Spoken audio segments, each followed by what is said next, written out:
just do a few rounds, meditating on your breath, just quietly to yourself. It's just to help to settle the mind, get our attention more fully into the present moment.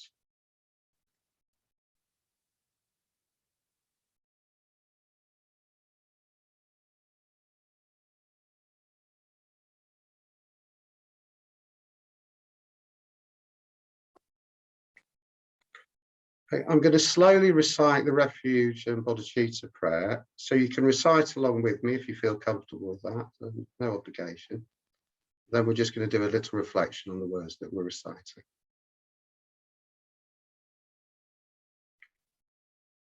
I go for refuge until I'm enlightened. To the Buddha, the Dharma, and the Supreme Assembly. By the merits I create through listening to the teaching, may I become a Buddha in order to benefit all sentient beings.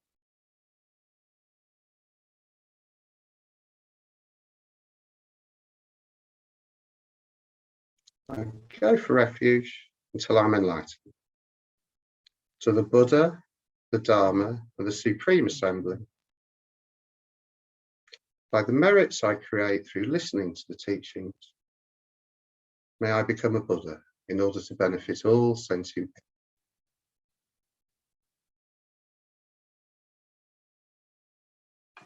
I go for refuge until I'm enlightened. To the Buddha, the Dharma, and the Supreme Assembly. By the merits I create through listening to the teaching, may I become a Buddha in order to benefit all sentient beings.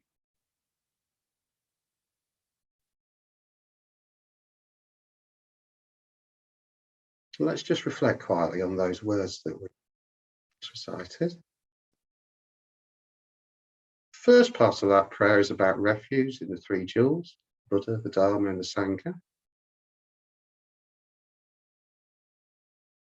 But firstly, the Buddha, which on one level relates to the historical Buddha, that's Buddha Shakyamuni, but also refers to any being who's achieved full enlightenment, completely purified themselves of all negativities, other qualities like great compassion, wisdom, full extent.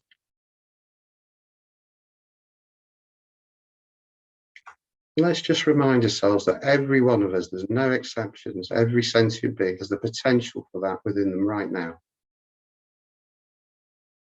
Just waiting to be actualized.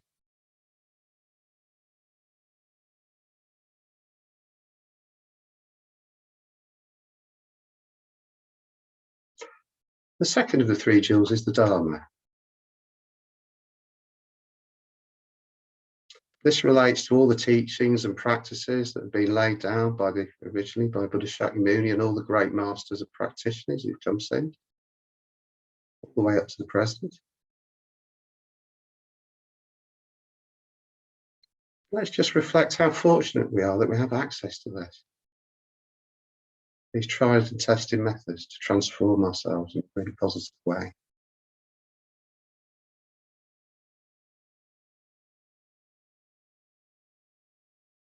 And the third of the three jewels is the Sangha, and that version of the prayer, that's referred to as the Supreme Assembly, and this particularly relates to Arya beings. Achieved liberation from their own sufferings, but haven't yet gone all the way to full enlightenment. It's good to appreciate the role of beings like that play. Dissemination of the teachings. But more broadly, it can also refer to the ordained community of monks and nuns. And again, it's really good to appreciate the important role they play in preserving, disseminating the teachings.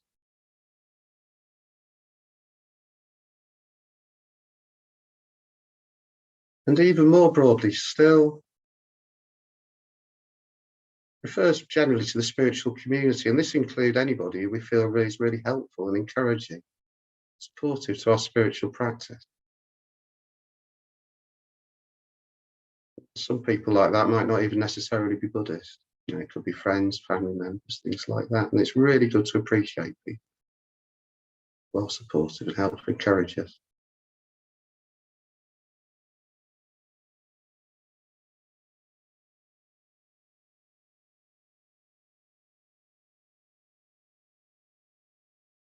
The second part of that prayer relates to our motivation. Being here today, for starting this course as a whole.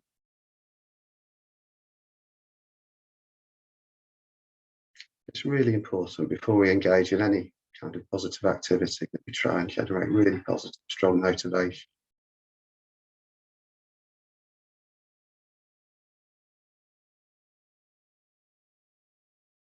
Best kind of motivation we can have is bodhicitta. That's the altruistic intention based on great compassion to work towards achieving full enlightenment so we can be in the best possible position to help others.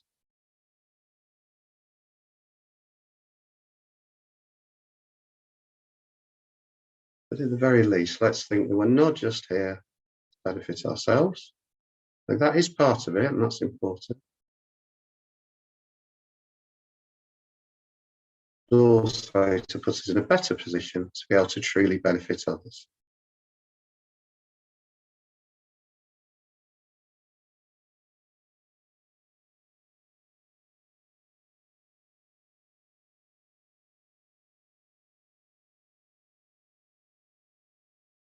Okay.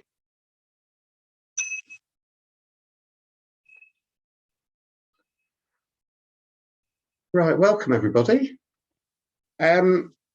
Just to explain why I'm here tonight, I was quite a last minute stand-in to actually teach this course.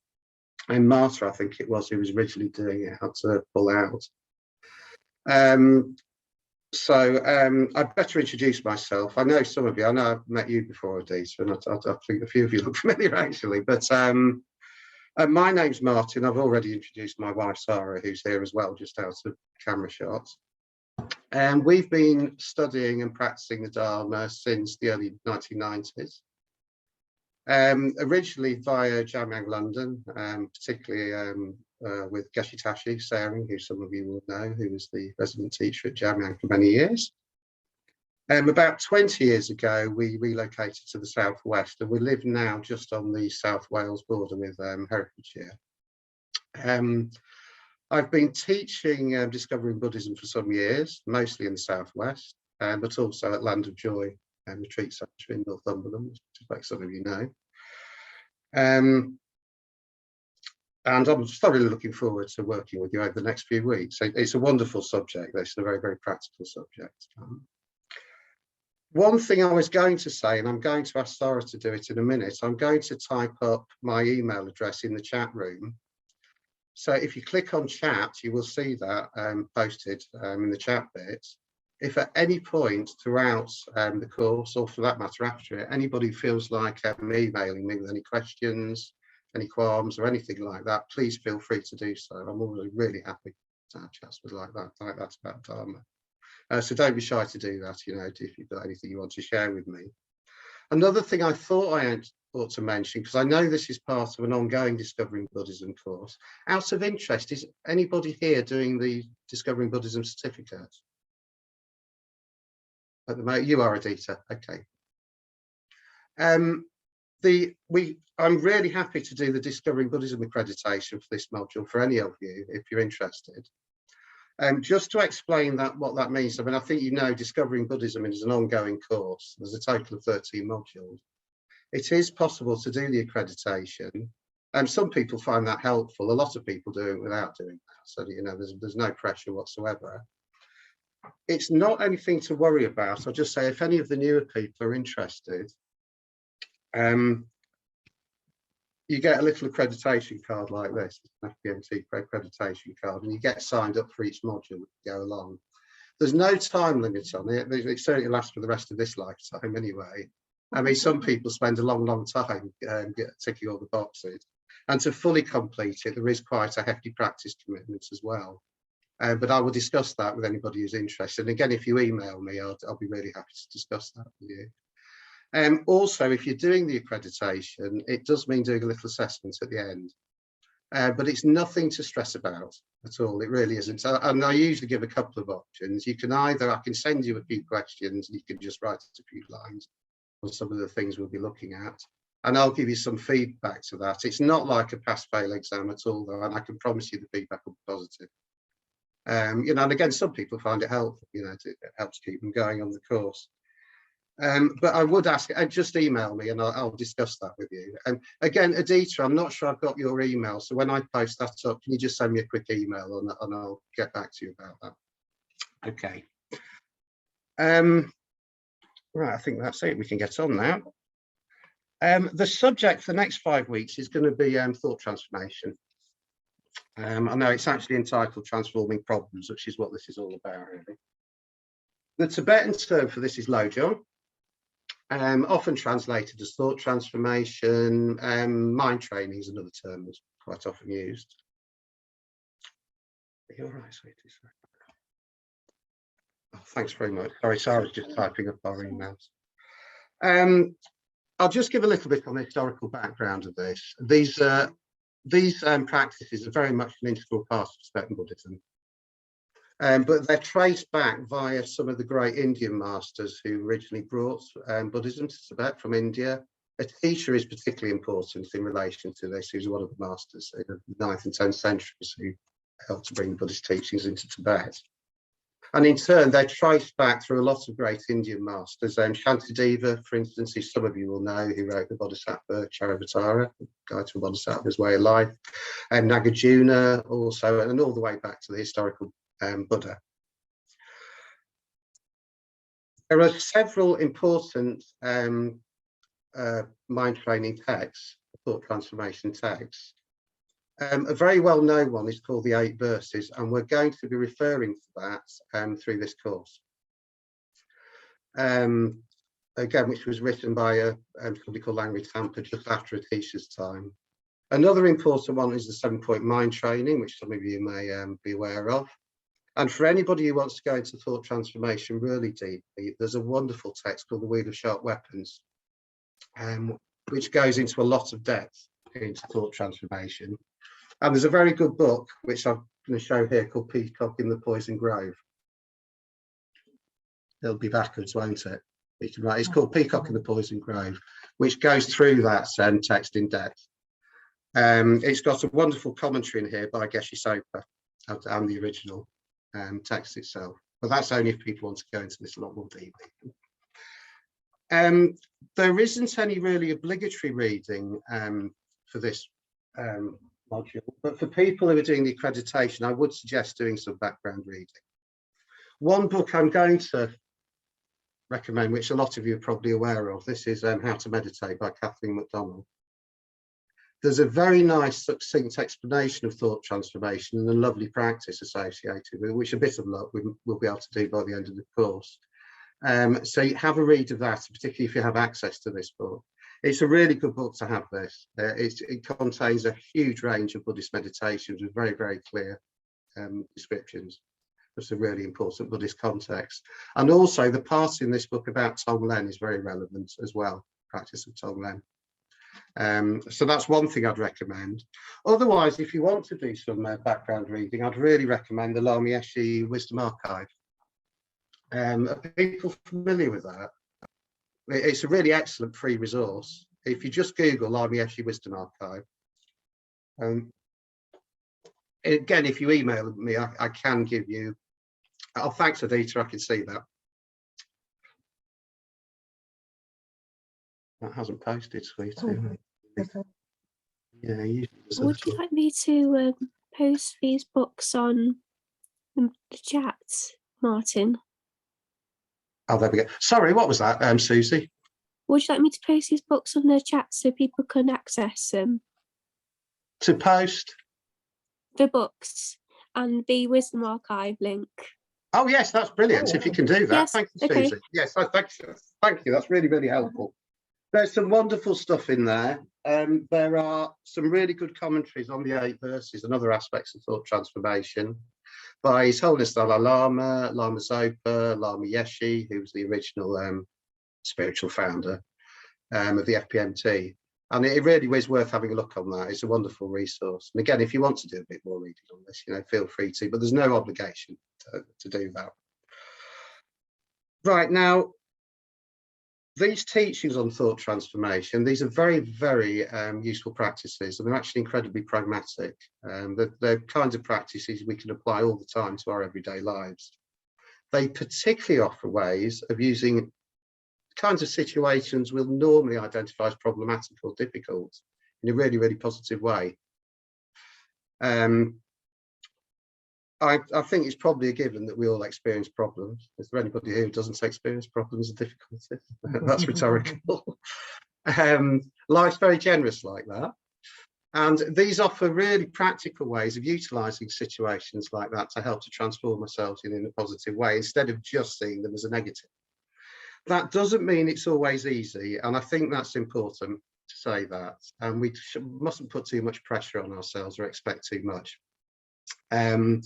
It takes time transforming our mind, transforming our thoughts and feelings, changing the way that we habitually react to things.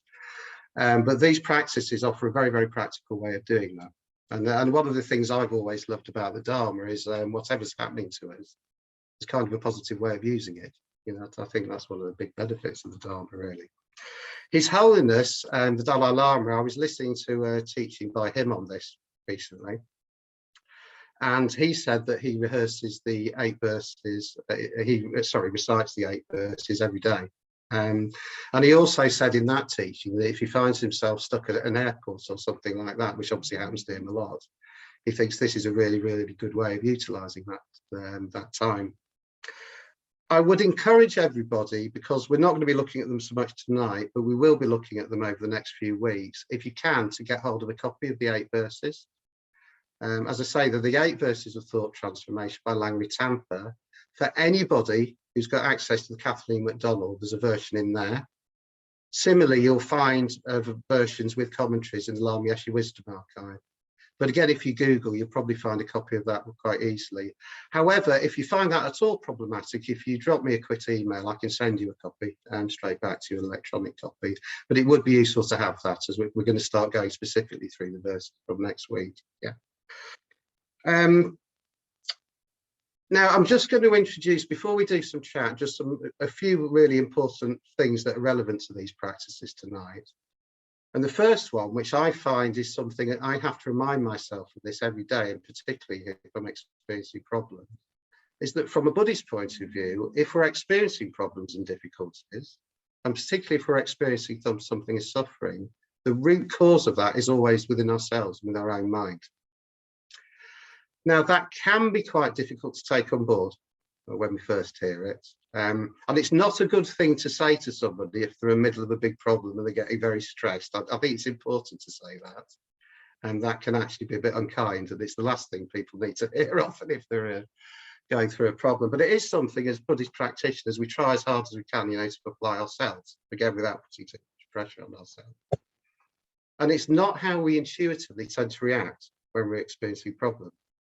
I mean, if our car breaks down, if we're going through perhaps physical health problems, which we do more and more as we get older, a lot of us.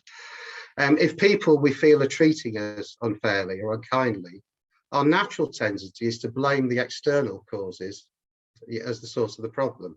And I'm speaking for myself here. I think, that's often our first reaction. And it is good to remind ourselves of this sometimes. All those things, it's not that those things don't matter. And sometimes it can be right to change those things if we can. But our control over external reality is very limited, if we're really honest.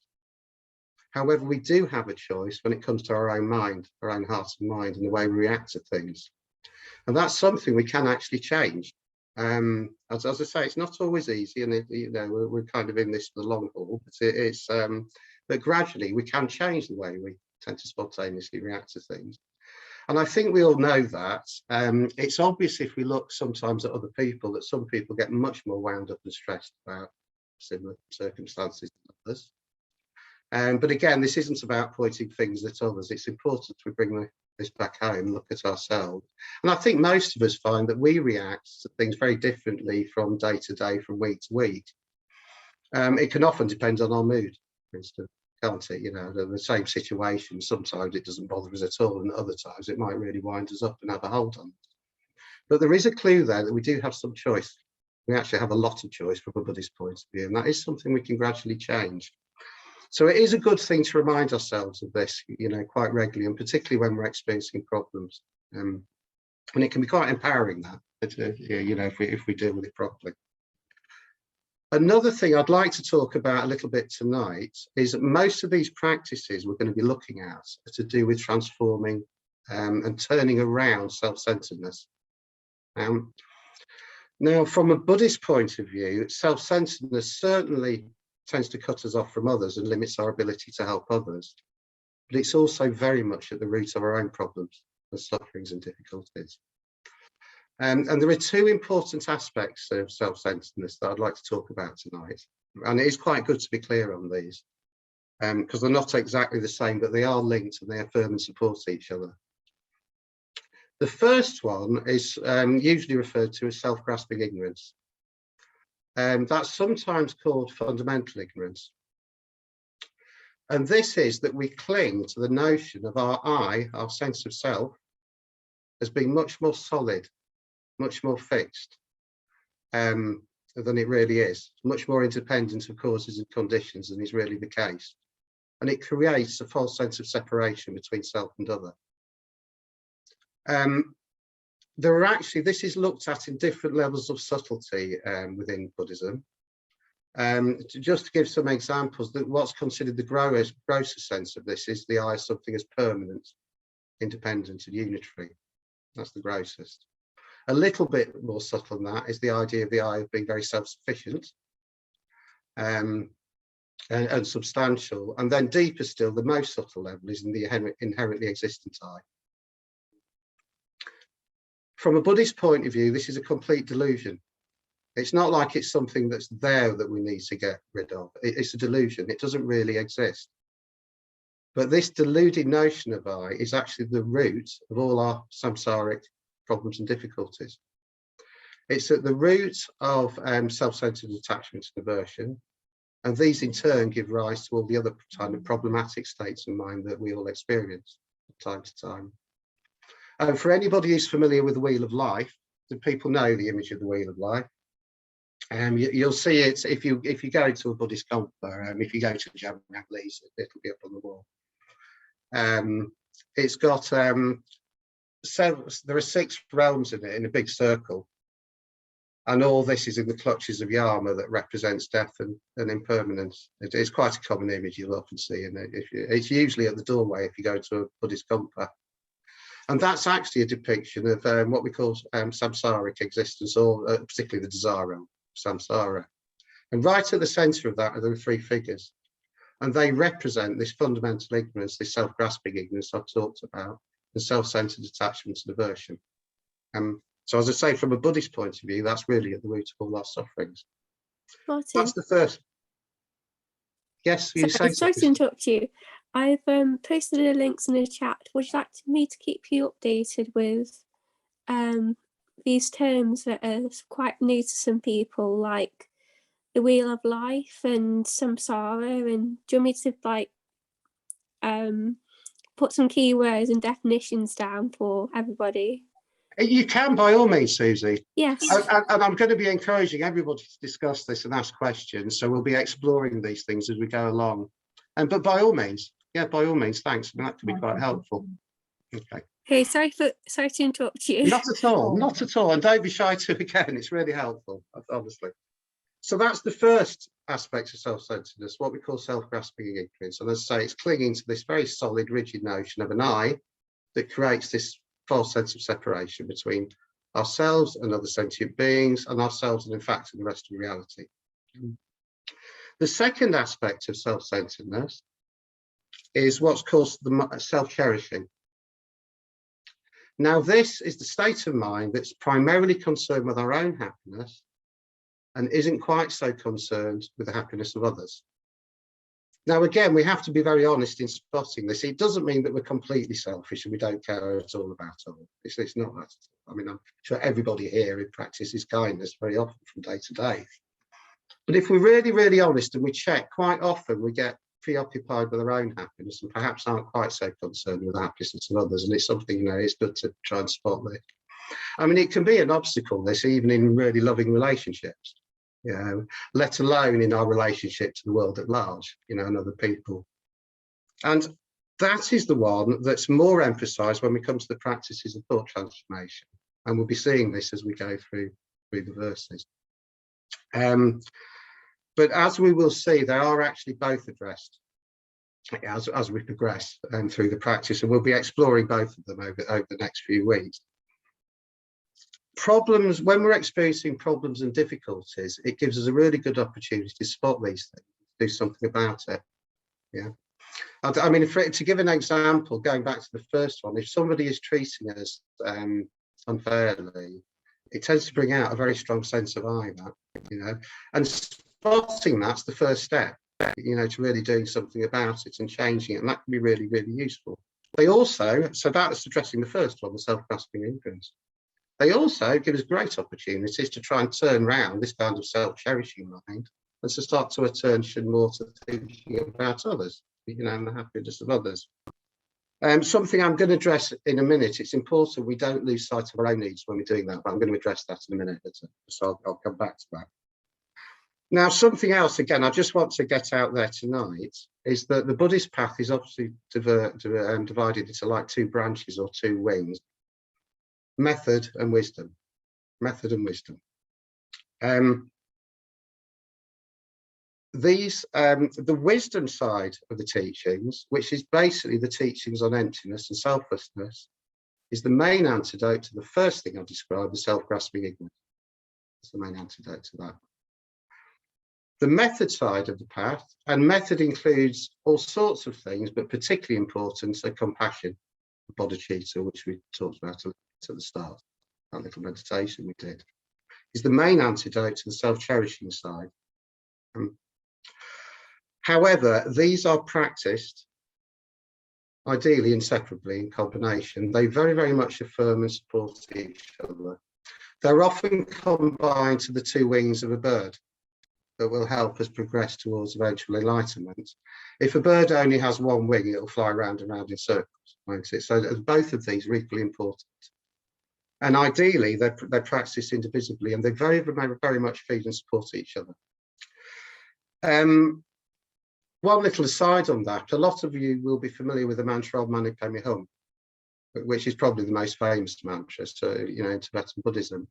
It's usually described as the mantra of compassion, associated with Avalokiteshvara, the Buddha of compassion. But one level of meaning of that is that Om refers to the enlightened state. Mani, which literally translates as jewel, refers to the bodhicitta, based on great compassion. Peme or Padme literally translates as lotus, and that refers to the wisdom side of the path, teachings on emptiness and selflessness. And Hum, again, one level of meaning, means undivisibility. So one level of meaning of that mantra, Om Mani Padme Hum, is that through practicing method and wisdom indivisibly, this is the means to eventually achieving the enlightened state. So as I say, it's important, and we will be looking at both of those and how we can use problems and difficulties to help with this, and in relation to the 8 verses. Now, there's just one other thing I want to say tonight before I let you have a little bit of discussion. But this is really, really important. When we first encounter some of these teachings, and particularly the traditional presentations of them, they can seem quite hardcore. You will see, for instance, in the 8 verses, there are phrases like seeing myself as the lowest of all. Now, that comes in one of the verses, which again is an antidote to this kind of self-cherishing mind that I talked about. Another point, it talks about giving other people the victory. These can be really, really effective if we apply them skillfully, but it's very, very important that we don't misuse it and kind of trash ourselves or allow other people to trash us too much. Buddhism doesn't encourage what we sometimes call doormat syndrome. Are people familiar with that phrase?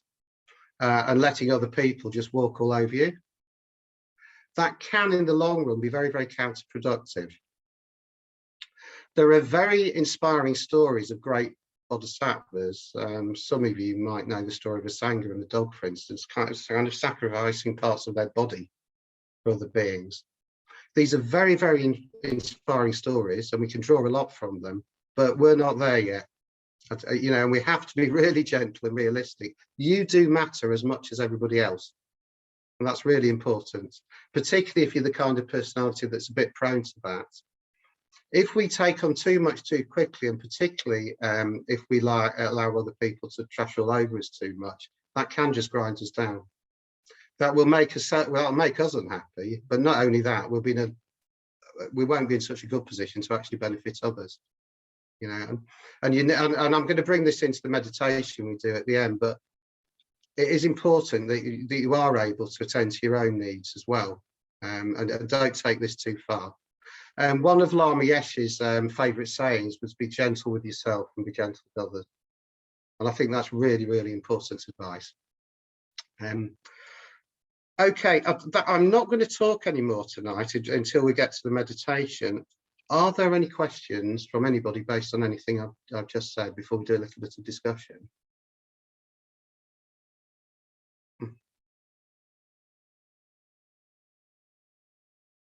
Is that all clear? Okay. Right, fine. Well, I thought I'd set you off discussing with each other. We're not going to do any breakout rooms tonight. We might well do that once we get running. But what I would like to do is give you a chance to have a chat without me looking over your shoulder. It's great. It encourages the group to bond, and you should get a little bit of time to do this every session. So what I'm going to do, I'm going to switch off my camera and microphone. And I'm going to then, and both Sarah and I, we're going to walk away and just leave you to it. And I'll come back in 10 minutes. Okay, just to give you a little chance to have a chat. Also, can you stop the recording now, Susie? Yes, I can do. Thanks very much. And if I don't remind you, can you try and remember to set it going again when we do the meditation? Okay, thanks, Susie, that's fine. It grounds the practice, and it is really important that. And then we're going to turn to people we naturally feel warm towards, and that's the easier bit. We then, at a certain stage in Tonglen, and you might be doing this on the Tuesdays and Thursdays, and we certainly will later in the course, you start turning it to people you find really difficult in your life. And that can be quite challenging, you know, at first. If we don't think it's challenging, it's perhaps not getting in that deeply. But if you make that your habit, it does gradually become easier to apply it when we're actually facing problems and difficult people. And obviously that's the idea in the long run. But does anybody else want to say anything before we do some meditation? One thing I was going to say, when I was explaining self-grasping ignorance, I used those terms, permanent, neutral, indivisible, etc. Don't worry about that if that's new to you. Yeah, I don't want to get too technical about that, but I will probably address that later in the course, towards the end of the course, particularly when we get to verse 8. It's enough just to say that we cling to what's, from a Buddhist point of view, this is this totally deluded notion of self as being something more concrete, independent of causes, more disconnected from the rest of reality than is actually the case. As I say, and it creates this false sense of separation. So that's enough for now, particularly if that idea is new to you. But it is good to try and catch that sometimes, and particularly when we are experiencing a problem, there's this very, very strong sense of a me. And it can almost feel like a brick in our chest sometimes. And as I say, it is good to spot that. And then the other side, just to reiterate, the self-cherishing side, is try and notice perhaps times when we get a little bit caught up in our own happiness and perhaps aren't quite thinking enough about others. But the idea is to eventually reach a state where we care about everybody equally, just as much as we naturally do at the moment about ourselves. That's the idea. As I say, some of the language in the verses is quite strong about turning it around, but you matter too, and you are part of everyone at the end of the day. You know, you matter as much as everybody else. But as we will look, some of the language is start to really turn around, you know, that tendency we have to be selfish sometimes, you know, to get too caught up in our own happiness. And again, that thing I said about being gentle, if there's one thing you take from tonight, that's the thing I'd really emphasize about being gentle with yourself. It's really, really important with all our Buddhist practices that we're encouraged to make effort with our practices, but it should be joyous ideally. It should have a light touch to it. And I'm going to bring that into the meditation we're going to do in a minute.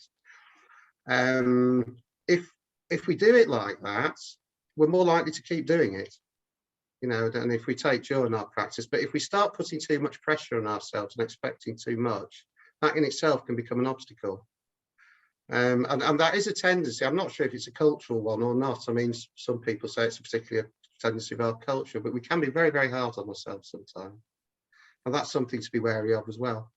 Giving yourself a break, and don't expect too much too quickly. Just making the effort is something to take joy in, you know, with these things. I'm going to do the meditation now, and we're going to do a little bit of Tonglen. It'll be a fairly short session, this, again, because I had to do the introduction and stuff at the start. But this will give you an idea of how Tonglen works. And I would encourage you, if you can join the morning sessions, you know, do so. It can be really, really helpful to what we're going to be looking at over the next few weeks. So again, are there any questions just before we move to the meditation? And please don't be shy. And as I say, I would suggest you take my email. Is that still up there in the chat? So, and if you have any questions at all about anything to do with this, but please don't hesitate to get in touch. Thanks, Adita. I've got that one now. Is that the second one, Adita, saying you'll send me an email? Brilliant. Okay, I'll look forward to that.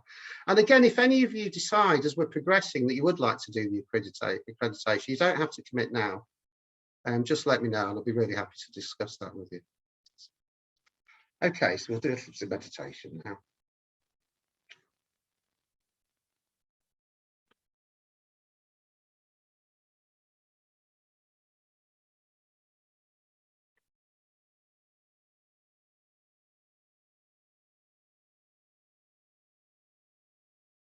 So again, just check your posture, make sure you're nice and comfy. If we're meditating, it's particularly important we have a nice straight back, but that's without forcing it. Sometimes it becomes good just imagining somebody's tugging very, very gently at the top of your head, just to very slightly, really gently, just stretch your spine a bit and just relax back into the posture. It's much easier to be comfortable over a period of time if you have a straight back. It also, from a Buddhist point of view, has a bearing on the way that subtle energies move around our body. So I think we can feel that sometimes. We just feel more open.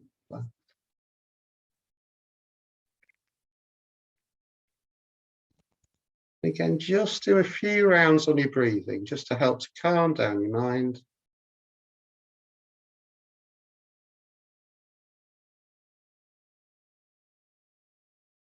Your attention more fully into the present moment.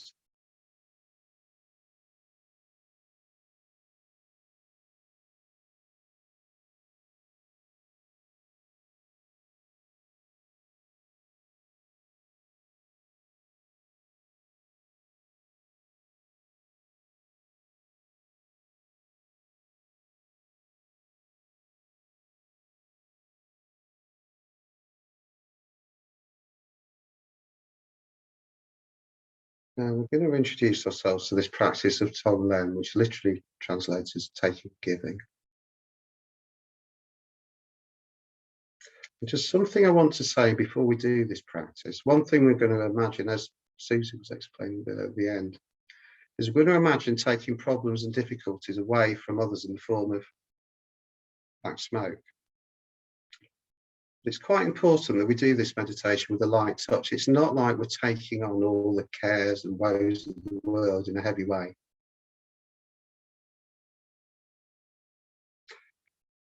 As we breathe in and imagine the black smoke coming in, we're going to imagine, which represents people's problems and sufferings and so on, that it enters a dark space at our heart.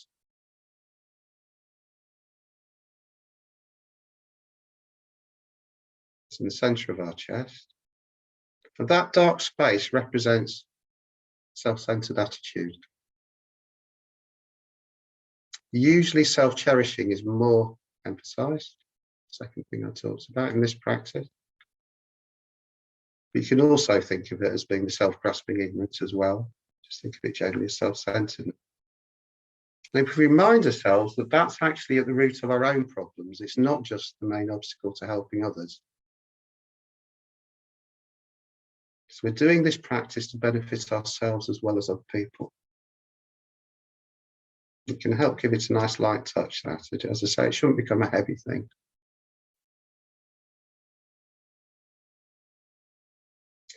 First thing we're going to do, I've talked about the importance of kindness towards ourselves, and we're going to start initially do this with ourselves. This also helps to ground the practice because we very naturally care about overcoming our own problems and difficulties. So just imagine yourself, and there's two ways you can do this. You can either imagine yourself sat in front of you, just a few feet away, facing you. But if that seems a bit weird, you can just imagine yourself as where you're sitting now. And bring to mind some of the problems and difficulties that you experience from day to day. There could be problems with family, friends, at work, money worries, problems with health,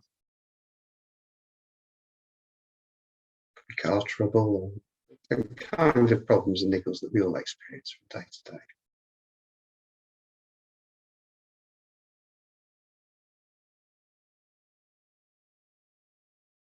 As you breathe in, imagine you're taking those problems and difficulties away from yourself in the form of thick black smoke.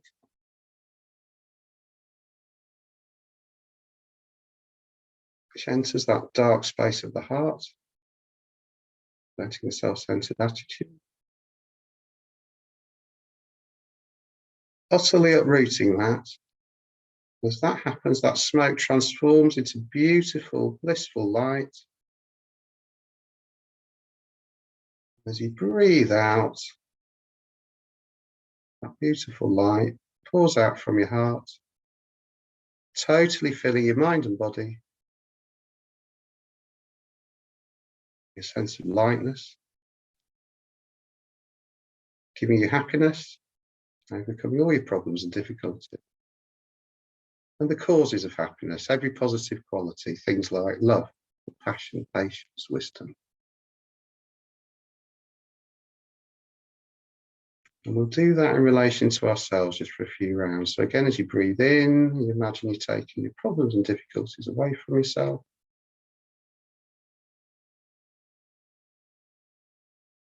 All the thick black smoke entering that dark space of the heart, entering a self-centered mind. Utterly uprooting that. It transforms into blissful light, and then as you breathe out again, that pours out from your heart, totally filling your body and mind, giving you happiness, all the other positive qualities. Love, compassion, wisdom. Do that for a few rounds, just quietly to yourself.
Okay, now we're also going to apply it to a sort of person that we naturally feel very warmly towards, have lots of affection. Think of a specific person. That makes this much more effective. So it could be your mum, your dad, or brother, sister. It could be a spiritual teacher, friend, somebody you naturally feel close to, you feel warm towards. So again, imagine that that person is sat in front of you, facing you, a few feet away.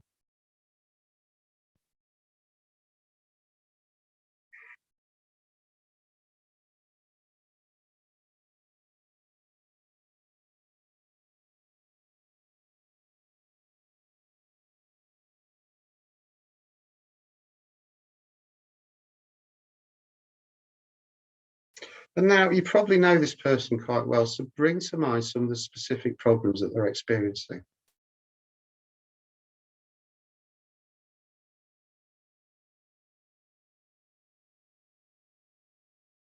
Probably aware of some specific problems. And you can be sure that they'll be experiencing a lot of the same worries and niggles, problems that you do. It could be worries about work or money, problems with relationships, family, health. And really connect with that feeling that you really have, that you really would like to do everything you can to help this person overcome those problems. And connect this with your heart if you can, really. And again, as you breathe in, imagine you're taking those problems away from them in the form of thick black smoke. Again, that enters that dark space at your heart, representing self-gratitude. Utterly uprooting that. Again, that transforms into beautiful, blissful light. And again, as you breathe out, that light pours out from your heart and goes to this person in front, totally filling their mind and body, overcoming their problems, purifying all their negativities, giving them happiness and all those other qualities again, love, compassion, wisdom, so on. Again, do that for a few rounds with this particular person in front.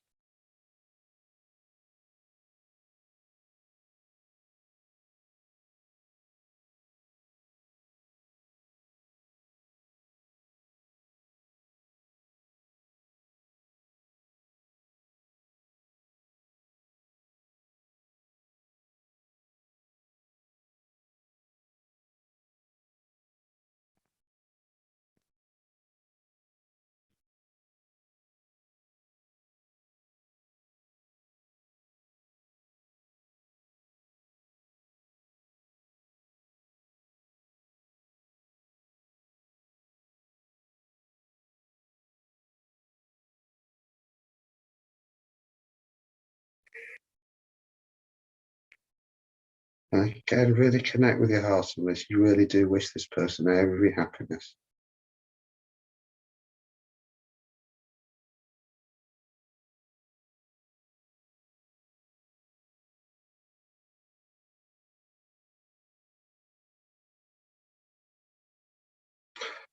Now, just due to time, we're doing a kind of abbreviated form of this practice, but imagine joining that person, other people you know.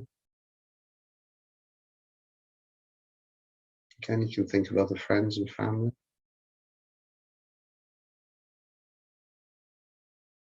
And perhaps some people that you don't necessarily feel so strongly about one way or another. They could be people you come into contact with at work, pass in the street or see in the shop.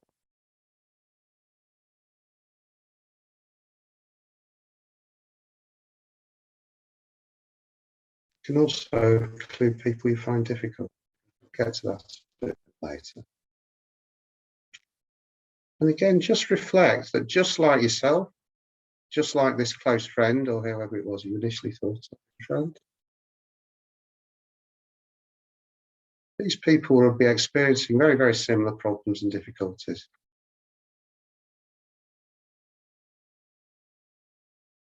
Again, worries, insecurities, health problems.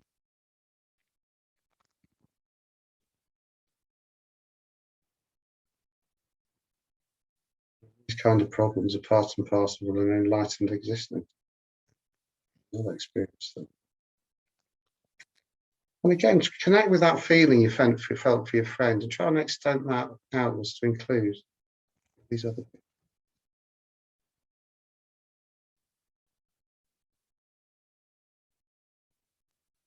Think how wonderful it'd be if they really were happier, more content, more secure.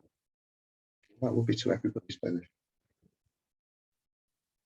And again, as you breathe in, imagine you're taking those problems and difficulties away from them in the form of thick black smoke. Again, entering that dark space at your heart, representing the self-centered attitude, utterly uprooting that. That transforms into beautiful, blissful light. And again, as you breathe out, that pours out, letting all these beings, bodies and minds,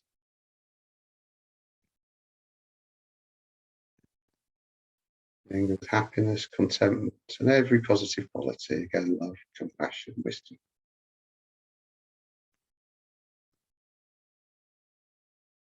Totally purifying all their negativities. And again, do that for a few rounds.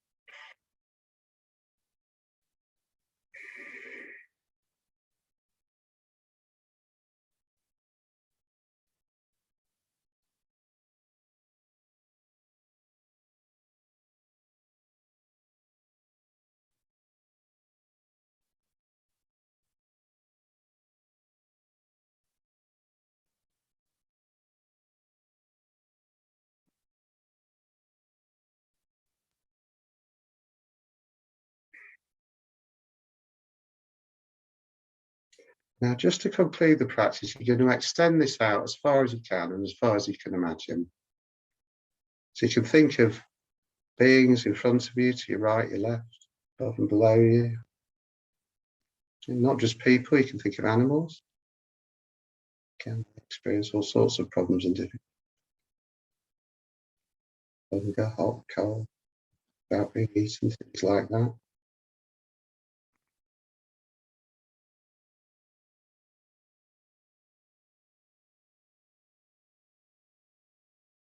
You can go out into space if that resonates with you. You can think of beings on other planets. Again, as long as they're unenlightened beings, they're probably going to be experiencing similar problems and difficulties.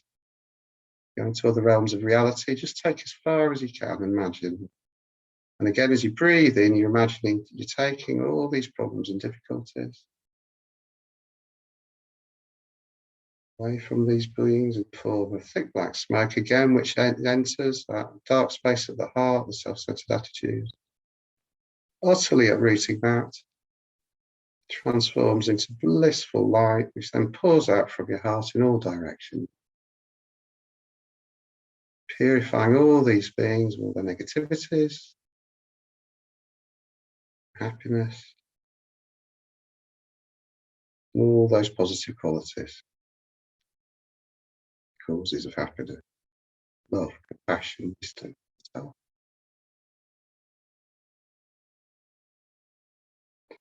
If you can, we're going to explore this next week, but really try and feel that sense of interdependence between you and other sentient beings.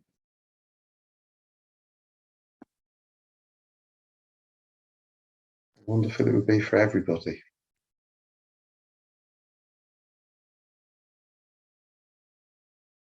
Resolve to do everything we can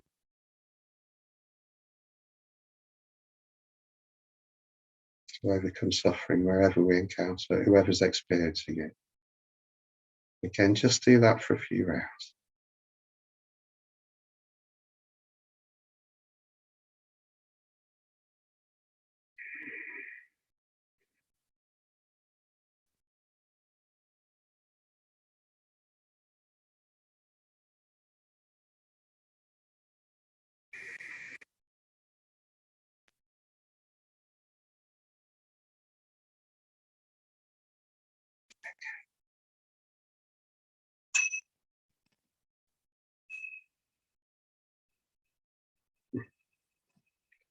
We're just going to finish off with a little dedication.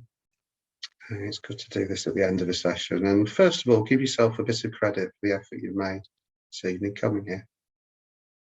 Lots of other things you could do. Take a little bit of joy in that. Coming here, making an effort, listening, doing the practice, and particularly sharing with each other and discussion. Let's just wish that any benefit that's come through this, and all the little subtle workings of cause and effect, may contribute to the long-term welfare and benefit of all sentient.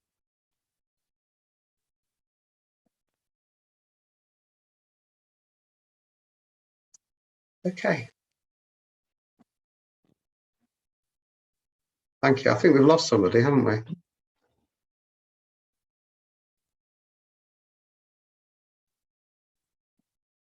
You can start recording now. Oh, there we go. And you can start recording now, Susie.